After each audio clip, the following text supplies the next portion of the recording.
Thanks for joining us on The Road Home to You, a podcast where we talk about what it means to be a broken, messy Christian in a broken, messy world.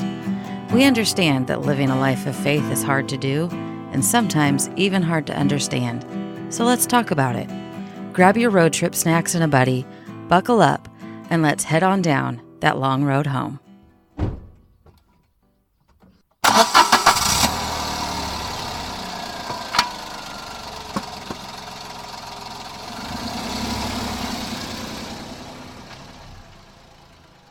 Hey, welcome to The Road Home to You. I am Brandy Gable. And I'm Matt Gable. It is good to have you with us today. Welcome to our show. Yes, welcome indeed. Hello. Welcome to our studio, also known as our very small closet, where we love to come together and talk about important things. Yes. This is where we have our important talks.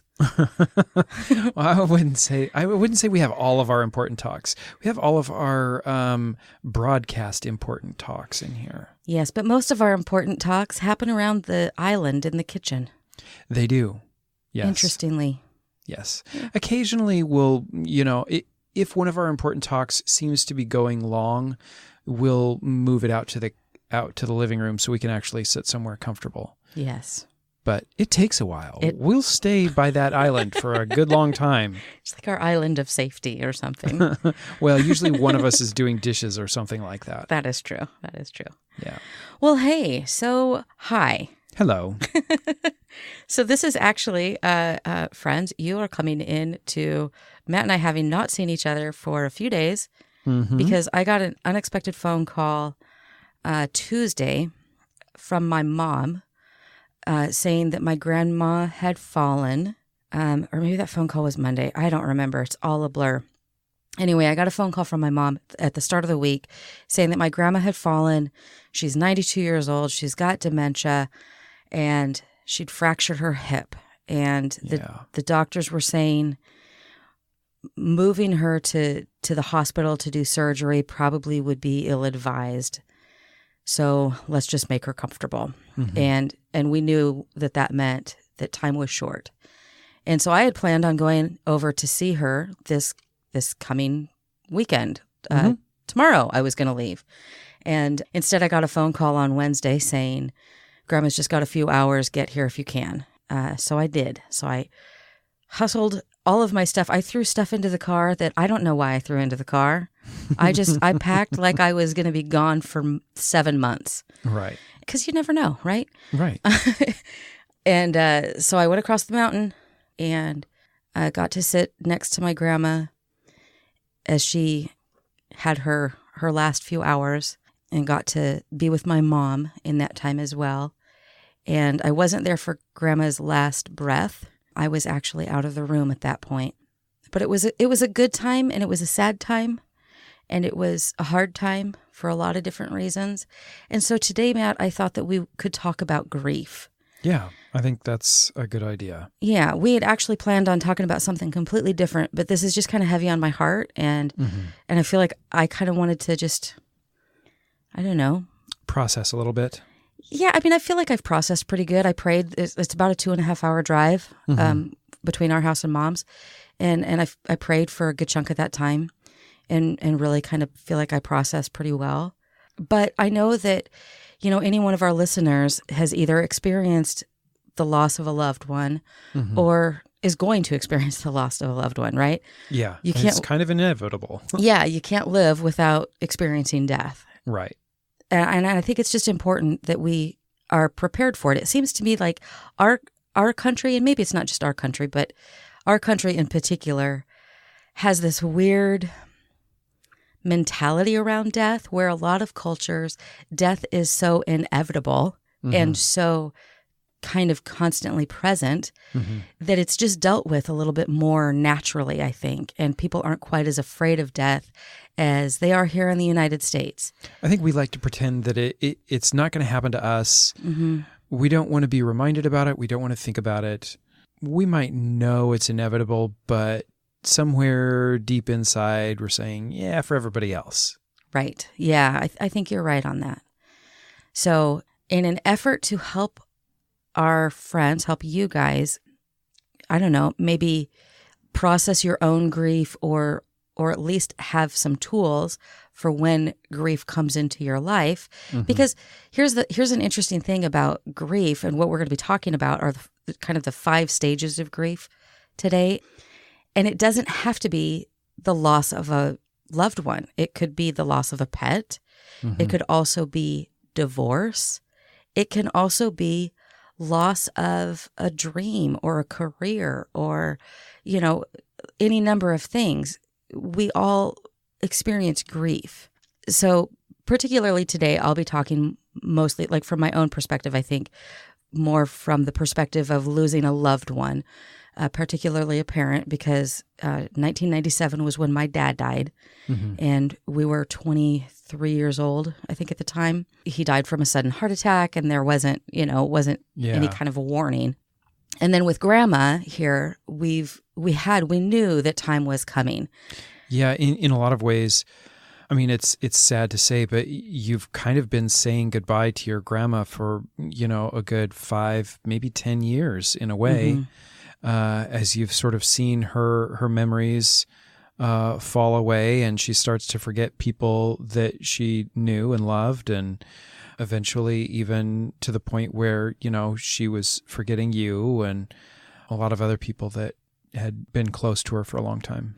Yeah, she's been dealing with dementia for quite a long time, and it really has been kind of a slow goodbye. I just want to share this one thing, because I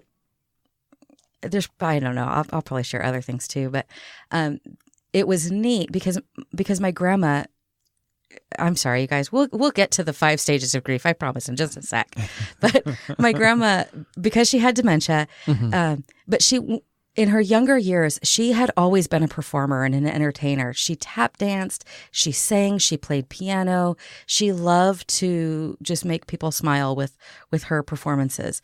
And so some of my memories growing up were going to her house, and she had a big upright piano, and she'd play piano and we'd sing show tunes. And she tried to teach me some things, but she didn't. She was not a good piano teacher by any means, and so I didn't learn a lot from her. But what I did learn was just the joy of making music together, and I was always so interested in making music as well that it was really fun for me.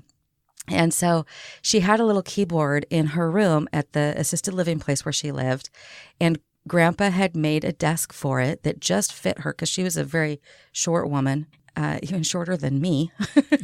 And I'm not even 5 foot. So he had made this desk for her keyboard to sit on, and it just sat there for years. And Mom and I would ask her, have you played your keyboards lately? Have you, will you play us a song?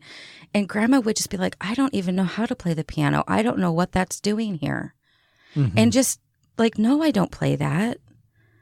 For whatever reason, she just wasn't playing the piano. Yeah. So Mom and I thought that she had just been sitting, or that keyboard had just been sitting there idle for years.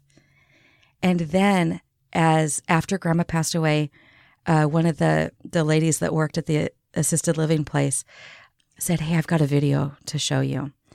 And it's about a 4 or 5 minute long video of Grandma sitting at her keyboard 3 weeks ago, playing her piano, singing show tunes, not doing a masterful job at it because she's 92 and has dementia, but doing it nonetheless and finding joy. And I tell you, it brought such a wave of memories back to me, and it made both Mom and I cry, but in the best way possible, because music had always been such a part of Grandma. Yeah. And to think that she hadn't been engaging with that for all these years was really sad.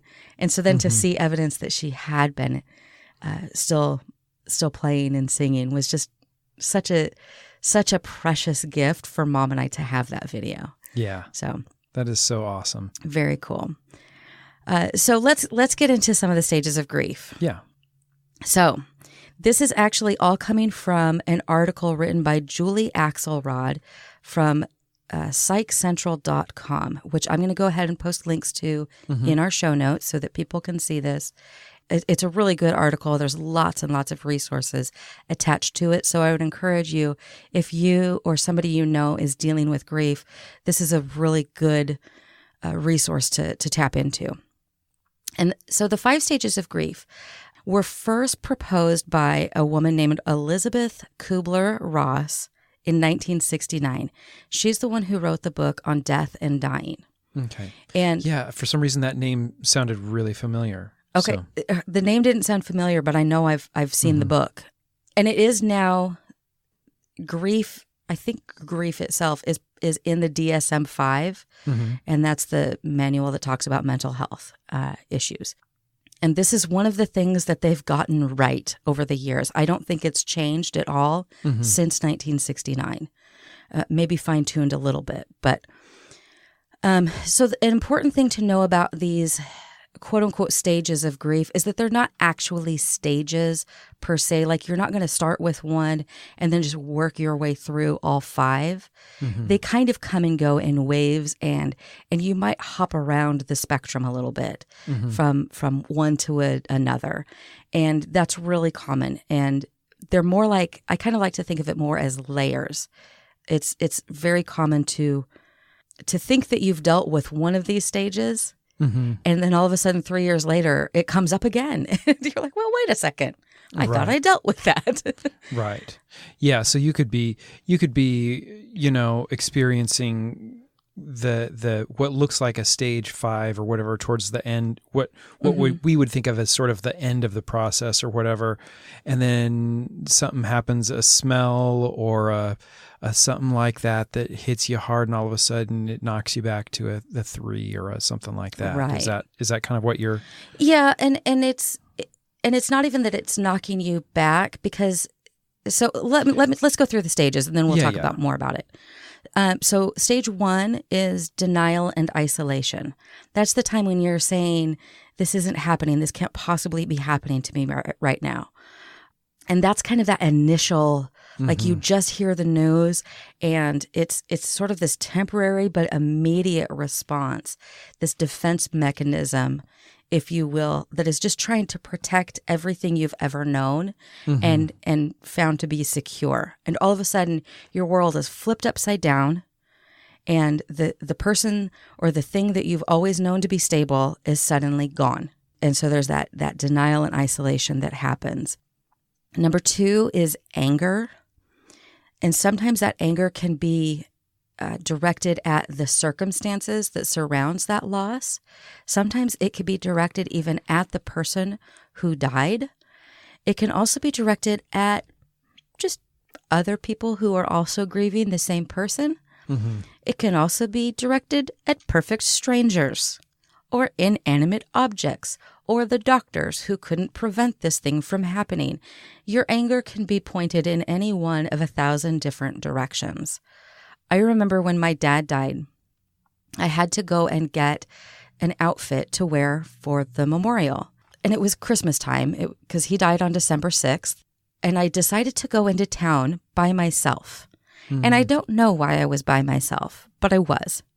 I think I wanted to be. If I remember correctly, I wanted to be alone.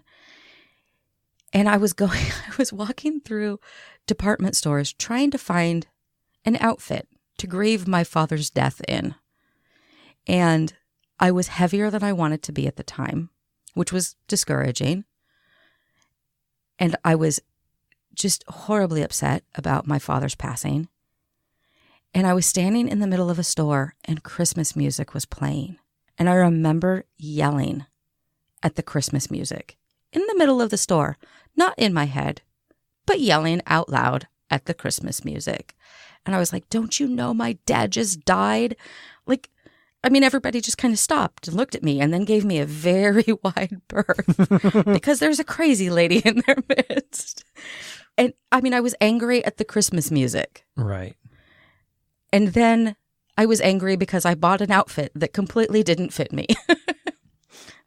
There's a lot of anger that goes through, and sometimes it can be even you're angry, and then you feel guilty that you're angry, and then you're angry because you're angry at your guilty angerness. I don't know. It doesn't make sense. It gets messy. It really does. Number 3 is bargaining. And this is when you're doing those if only statements. If only we'd gotten a second opinion. If only we'd had this diagnosis sooner. If only we'd taken a different route home. Again, this is a stage that is just chock full of guilt. Again, I remember thinking that seriously, crazy stuff goes through your brain in the midst of grief. And I had recorded a CD onto a cassette tape for my dad, and I had gone home for a visit, and when I went back to Utah, I accidentally took that cassette tape with me. And Dad had asked me in an email to send it back to him. And I kept putting it off or forgetting or whatever. And then he had emailed me one more time, and I didn't get that email until like the day after he died. And I saw that email, and it was just a really simple, hey, could you send me that tape? I'd sure love to hear it again. And I remember thinking, if only I'd sent that tape, he'd still be alive. That makes no sense. No. And I knew even at the time that made no sense. But that's literally where you get to, where every little thing, you just wish you could use it as a bargaining chip. I remember thinking, God, you brought Lazarus back from the dead. Just bring my dad back. Why can't you do that? You can do that. Why won't you do that? So there's a ton of guilt in that stage, which is horrible. And then that feeds the anger. And, grief is fun. All right, stage 4 is depression. That's the one I think everybody expects. But there are kind of 2 types of depression. There's one which is kind of at that immediate, within the first couple of days, where you're just responding to the practical issues. There's, you're making final arrangements, and you're worried about money situation and calling insurance companies and getting death certificates and all of those things. And it's depressing. Yeah. It's just depressing making those final arrangements. But then after the ceremonies are done and after everybody has kind of left and things are quiet and the flowers that you've received have all kind of faded and died, suddenly you're just left with this emptiness. And that's where this kind of quiet depression comes in, where you're kind of preparing to separate from your loved one. And that's a more private depression. And that's one that oftentimes people get stuck in, quite frankly. Yeah. And then stage 5 is acceptance. And this, I think acceptance has its own kind of layers to it. It's not stoicism or bravery or just, all right, well, that's done. Now let's move on and, pull ourselves up by the bootstraps. It's not that. It's really actually coming to terms with the fact that your loved one is gone and they're not coming back, and that you have to create a new normal now. And like I said, that comes in kind of waves and layers. My dad's been gone since 1997, and some days, some years are easier than others. Right now, I'm in a season where I'm having a harder time accepting it. I don't know why. I just am. But I know like a year ago, I was doing fine, So it just kind of comes and goes. So when you were asking about, going, like getting close to that stage 5 and then maybe going back to that 3, which would be the anger, stage 3 is the bargaining. It might be that, but it's not necessarily going backwards, because honestly, it's not a circle. It's not steps of grief. It's if you took a pencil to a piece of paper and then just blindly started trying to doodle the Mona Lisa, it would kind of look like that. It's a jumbled mess. Like you're going to go all over the place. And sometimes you can go all over the place in the span of a really short amount of time. And that's normal. And I think that's one of the big things for people to understand, is that grief is a weird, transient thing. I don't know if transient's the right word, but it's random and it's different for everyone. I remember my mom not crying I mean, she cried a ton when my dad died, but she didn't continue to cry as long as I was crying. And I remember even asking her, Mom, have you properly grieved? I don't feel like you're grieving. And she was like, honey, I'm totally grieving. and once I went to grief counseling and learned about the different stages of grief and how it looks different for everybody, then I could actually see, okay, it just looks different on her. My brother grieves differently than I do, and that's okay too. So grief is different for everybody. We're not all going to respond the same way, and that's okay. And grief takes time. And that's something I think a lot of people don't quite understand is, when you're the person that hasn't lost your spouse or your parent or your child, it's easy to kind of be in that place of, well, the funeral's done, the burial's done, everything's done. Now let's get on with living. Right. And move into the next stage. But the next stage for you as an onlooker is going to be very different than the next stage for the person whose life has been completely shifted upside down. Mm-hmm. As you've said, it does look different for everyone. And some people get to that spot where they're like, all right, I got to get back to life now. They'll make that transition fairly quick. And other people, like you said, just live in that stage 4 for a good long time. And yeah, it's just, you just don't know. And you don't know until you're in the situation. Yeah, I think that's really true. To try to judge somebody else's grief is a pretty callous thing to do, but you're not trying to be callous. But just know, if you're watching somebody in the grieving process, don't judge the way that they're grieving, because you have no idea what's going on inside and what their backstory is with all of this. And I think too, if you're the person that is grieving, there's a couple of things that you need to do. One of them is actually let yourself grieve. It's okay to be angry. It's okay to bargain with God. It's okay to be so sad that you can't get out of bed for a day. Those are okay things. Let yourself feel all of the feelings, but staying stuck in the feeling is not healthy. And I think it's important, if you're the one that's grieving, to vocalize what your needs are. I know I have now sat with 2 grandmas, my grandpa and my cousin. I think that's it. I think those 4. I've sat with all 4 of those loved ones as they've died. And I've grieved differently for each of them. And I've seen my family all grieve differently. And I know that there are needs that each person has. And it's easy sometimes to just, you don't know what to say, right? When somebody dies, you don't know what to say to the living. Right. How do you come alongside somebody and say, oh, I'm so sorry for your loss? Because that sounds so trite and so not enough, right? And it's hard to know really how to walk alongside somebody when they're in their grief. So if you're the person that's grieving, please vocalize what your needs are. Maybe you just need a hug. Maybe you need space.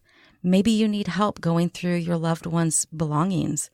Maybe you need everybody to just get off your back about going through your loved one's belongings. You'll get to it when you're darn well good and ready. Maybe 5,000 things. So express those needs and make those needs known so that people will know how to better help you. It seems unfair to have to ask for that kind of help. But if you're in those fairly early stages of grief and you end up sending everyone else away, well, when you need them later, they may not be there because they're like, well, I'm going to just give that person space. Well, now you could really use that help. And where are they? They've kind of all been pushed away. So the more you can, as you said, communicate your needs and let people know what's going on and where you're at in things, the better able they're going to be there, not just today, but down the road as well. Yeah, absolutely. I know I did a pretty poor job of communicating with you when my dad died. Now, granted, we were 2 years into our marriage. Right. We've already talked ad nauseum about the fact that I had out of control expectations and didn't verbalize them to you and couldn't understand why you couldn't just read my mind. So then all of a sudden you throw grief into the mix, and it was just a ball of fire was what it was. And I didn't do a good job communicating with you what I needed. I just expected you to know. And I would like to ask, like, what do you have, or do you have any kind of insight as to like how you can walk alongside somebody who is grieving? Because you were that for me when my dad died, and through miscarriages and, you know, all these things. You know, to a certain extent, I think we've already talked about the most important one, and that is to just not have any expectations over what it ought to look like. You know, it's going to be really easy to say, oh, well, when my whatever, you know, when this person that was special to me passed away, well, this is what it was like for me. And this person's doing something else. And why is that? Why don't they just get up and get on with life? And because that's what I did. It's going to, not only is it going to look different for every person who is going through this process, but that same person, when they lose somebody else, well, that's going to be a whole different process, and that's going to look different. You can't have any expectations because you just don't know. And you just, as the person who's going through it, you don't know what is going to just jump out and hit you out of nowhere, and you'll just be blindsided. And so the more you can just be flexible and just be attentive, try to read where they're at and what's going on, but at the same time, don't get so obsessed with that you can't get the things done that you need to get done. You know, if you're spending all of your time trying to interpret the minutia of the person who is grieving, well, then who's going to wash the dishes and who's going to take out the garbage and who's going to fix dinner? Somebody has to pay these bills. Right. Yeah. Right. Yeah. And well, so and you do what you can, but yeah. I think that kind of goes into as helpful as it is for the grieving person to communicate what their needs are. If you are the person who is walking beside the person grieving, ask, what can I do that will help you today? How can I come alongside you right now to let you know that I'm here and that I love you and I support your process? Maybe what they need is flowers or a cup of coffee or to just get lost in a movie for 2 hours, you know? So if the person that's grieving isn't giving you the here's what I need list, then take the responsibility and ask. Yeah. I guarantee you're not going to hurt that person's feelings, because I think so often we try to tiptoe around the person who's grieving. Like if we just don't talk about it, maybe nobody will, like maybe they'll forget that they're suffering and that they've lost somebody that they care about. They're not going to forget. Yeah. They know they're in pain because the person that they loved most is gone.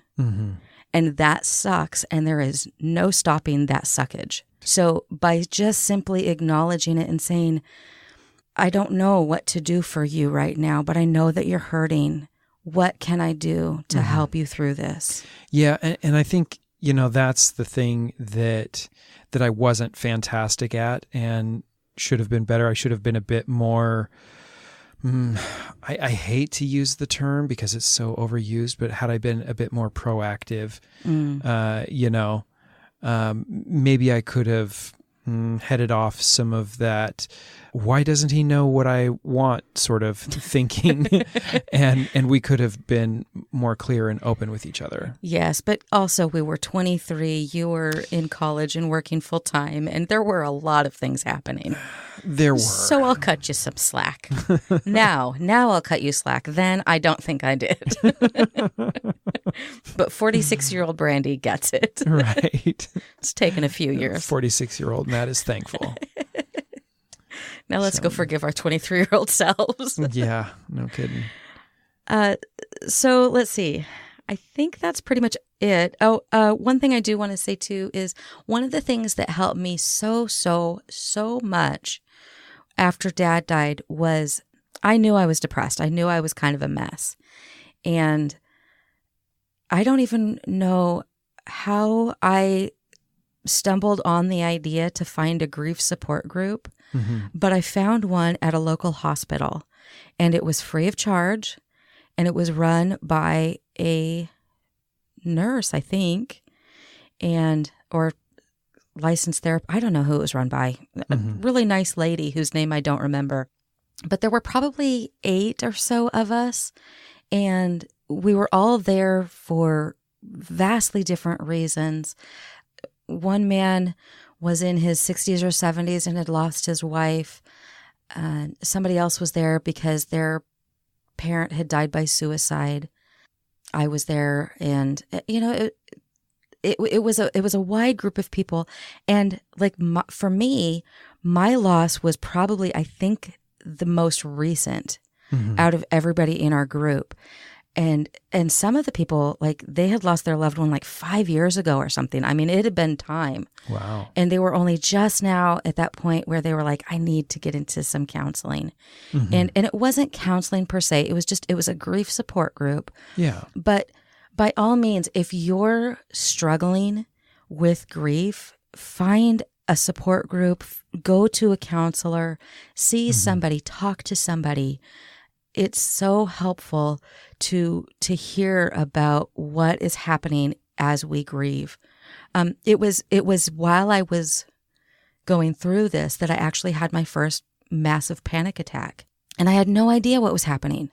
I just knew I was in the middle of a grocery store, and I felt like I was going to die or kill someone. It's like somebody was going to end up dead, and I didn't know who or how, and it was absolutely terrifying to me. And I got back to my grief group a couple of nights later, and I was like, oh, the weirdest thing happened to me in the grocery store. And I remember the nurse looked at me and she said, honey, you had an anxiety attack. And I was like, well, that's the worst thing ever. Please don't ever let that happen to me again. And since then, I've still had them sometimes, but it was because of her that I was able to process that and start to learn how to handle anxiety. So yeah, that group, I think, was maybe the best thing that you did in that whole process. Yeah. That was such a positive experience for you, and I think really helped move you along and just really kind of help you find some peace and recognize, one, you're not in this alone, and two, it doesn't have to look like what everybody else thinks it ought to look like. Yeah. Yeah, absolutely. Yeah. So I wanted to close out our time together by reading a couple of things that my grandma wrote, because not only was she an entertainer and a singer and a piano player and a tap dancer, but she started a local newspaper in her small town, and she was the editor, and she did it all. Yeah. She was the head honcho for this little newspaper. Her name was all over that paper. All over it. But she had contributing reporters. Mm-hmm. It was fantastic. And, of course, this was back in the late 60s, early 70s, I think. Mm-hmm. And, so it was always just small town news, who had a baby, who was going on a trip, and here's a local recipe. And it was great stuff. But she also wrote a ton of poems. Mm-hmm. So many poems, it's insane. And I have all of them. So I wanted to read, I've got one poem and then one little short thing. All right.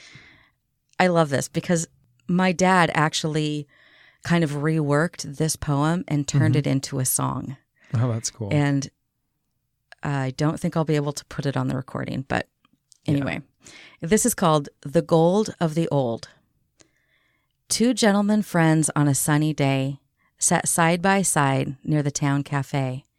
They sunned themselves, then moved to the shade, and conversation was slowly made. Said one, it's actually so. I'm glad I don't have a place to go. I've seen the world, been here and there, met plenty of folks, worked all my share.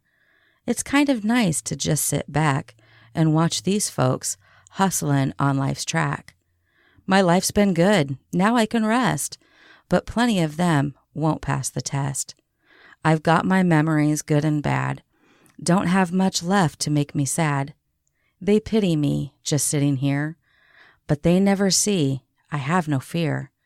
They look at me and say I'm old. Well, they've got tinsel where I've had gold. I like that. Yeah, that's a good one. And then this, Mom, if you're listening to this, I apologize because I'm sure you're going to cry. I should probably preface the episode with that. This is called, What is a Mother? A mother is the female parent of the human race. She is a lady who has declared and committed herself responsible in the rearing of another human being. A mother is a woman who may never again go back to the days of carefree youth, for she accepts to the best of her ability the demands and sacrifices that motherhood brings, whether she is 60 or 16. A mother, whether her child believes it or not, is a gentle being with feelings, senses, nerves, tensions, and emotions. Within an hour's time, a mother can hug you, scold you, laugh with you, yell at you, help you, and hinder you, and turn right around and hug you again. A mother has a most surprising nature. When you're positive she will say yes, this is the time she chooses to astound you with an emphatic no. It is absolutely impossible to understand her reasoning at this particular time. When you are sure she will say no, she amazes you with having full confidence in your judgment and smiling at you sweetly, will go about her business, giving you the full go-ahead treatment. A mother can set you gasping by being a quick-change artist. One minute she is in the garden picking beans, looking tired, haggard, and hurried, and the next time you see her, she is a lovely, refreshing creature that makes you proud to say to your friends, "That's my mom." A mother, whether she rocks on the dance floor or rocks in her rocking chair, has hidden thoughts no man, other woman, or child will ever have or understand. She is a habitual dreamer who is forever hoping for the best, and more often than not, ends up changing her plans to fit the rest of the world's demands of her. She has a rare sense for understanding her offspring and finds room in her heart to forgive his absent-mindedness and shortcomings. She is proud of her child and feels the rest of the world should share her pride. A mother doesn't expect to be placed on a pedestal, but she feels good when her child decides to place her there. A mother feels best when she is told she is loved, needed, respected, and appreciated. That's nice. So those are things written by my grandma, who just passed away on November 6th. She wrote some good stuff. I love that lady. Mm-hmm. She was a handful. That's a fact. Yeah. Her name is Lila Lee. Yeah, her name comes up fairly often because some of her traits live on. Yes. And sometimes when somebody does something totally uncouth, we'll go, "Okay, Lila Lee." Because sometimes Grandma just really lacked having a filter and any proper boundaries. I'm not sure that I ever saw her with a filter. No. Honestly. And even the ladies at the assisted living place were telling some stories. Oh, I'm sure they were. It was so funny. She'd sometimes that she'd do something and they'd kind of, sort of scold her or whatever. And she'd just giggle. Like, she just thought it was the funniest thing. Oh, man. That's anyway. Hilarious. So friends, if you are in the midst of grief or if you are walking beside somebody who is, we pray God's comfort for you right now and know that we have been there and you are not alone. And if you would like prayer, please email us at roadhometoyou@gmail.com. We'd love to pray for you guys or with you guys. We want to help stand in the gap. And that is definitely the best way that we can do that. Thank you so much for joining me. I know that this is not our usual kind of episode, but I wanted to do a little bit of a tribute to my grandma. And I wanted to talk about a very important subject. So thank you for indulging me in that, Matt, and friends. Absolutely. All right, you guys. Hey, you can find our show notes at roadhometoyou.com. I forgot how to talk for a second. And like I said, you could feel free to email us too. There's links, there's everything that you could possibly need in order to get in touch with us on our website. So please go find us there. And in the meantime, love God, love people, pray hard, and we'll see you next time. Bye. Bye.